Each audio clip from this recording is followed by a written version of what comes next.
Alright guys, welcome to your 28th tutorial, and in this tutorial we're going to be building that tab bar at the bottom to navigate through our different views.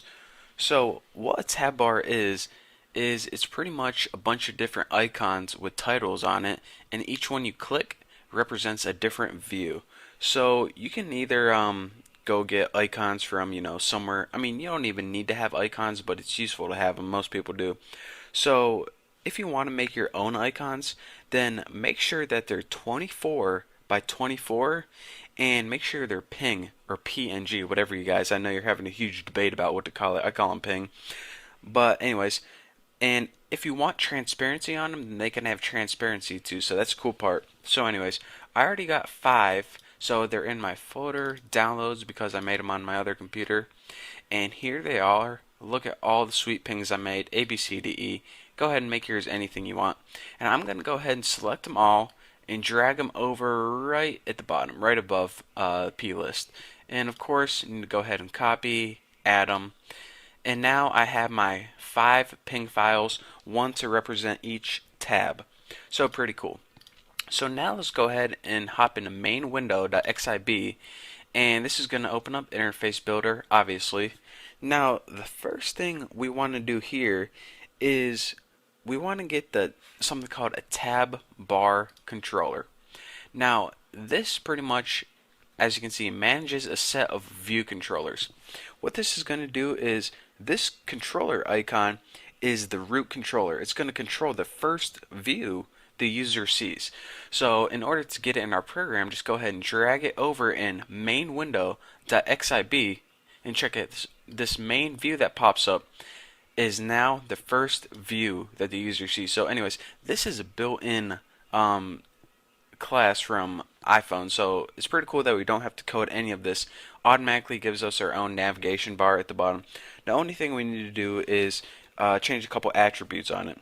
So I told you guys that I'm going to be teaching you guys 5 different pickers, and there's only 2 different tabs right here, so that's the first thing we need to change. So go ahead and click your icon right here, and over in your attributes inspector you see here are pretty much the tabs. Item 1, item 2. We want 5 items, 1 for each picker. So go ahead and just click 1, 2, 3, add it 3 times, and this is going to add 1 for each view controller. And a view controller is pretty much the same thing as a class. So now each tab controls its own view or its own class. So now what we need to do is this tab is just saying here, this is pretty much a really dumb tab right here. It has no idea what it's supposed to be doing. So what we're going to do is go ahead and unselect it, now select it again just to make sure we got the right thing selected.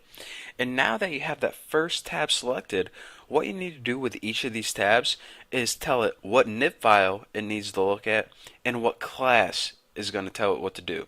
So pretty much associate each tab with its nib file and class. And you're saying, alright, how do I do that? Well, in your attributes inspector right here, go ahead and put nib name, and this first one is going to be for the date. And go ahead and hop over to your, so pretty much that's how you associate a tab with its interface builder. So now go ahead in its identity, and now you have to say what class is going to control it. So of course, the first one, it's the date class, just like that. So after you're done with this, what you want to do is you want to click on Attribute Inspector again, and now that you set all the background coding properties, we want to actually change the cool icon in the title itself. So go ahead and double click it, and the title is the title that appears below. We'll just change this one to date, and the image is the icon. So here are all your images that you just imported. I'm going to change this one to A. And now you can see the title switched to date, and the icon switched to my sweet little custom-made A ping. So we need to do that for each item. So yeah, you actually have to sit here and watch me do them all. So tab number 2 is network. This one is a single pecker. And for the identity, of course, single. And now go to attributes, change the title to single. Looks good. And change it to B. And for the third tab, the nib on this one, let's see, I think this was double, and the class that's going to control it is double. And now let's go ahead and change the title of the icon to double. Is that what you guessed? You were right. And C. So now let's go in item number 4, of course. And the nib name for this is dependent. There we go.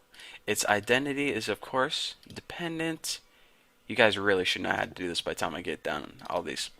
And the title for this one is Dependent. I actually have to sing it out. And change this to D. This is actually one that makes sense. D, dependent. Get it? Alright, now for this one, nib name.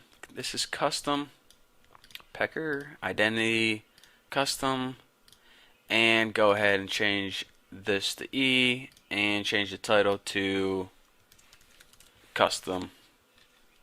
Bam, just like that. Phew, alright. So pretty much we took each tab and gave it its appropriate nib class and its appropriate regular class.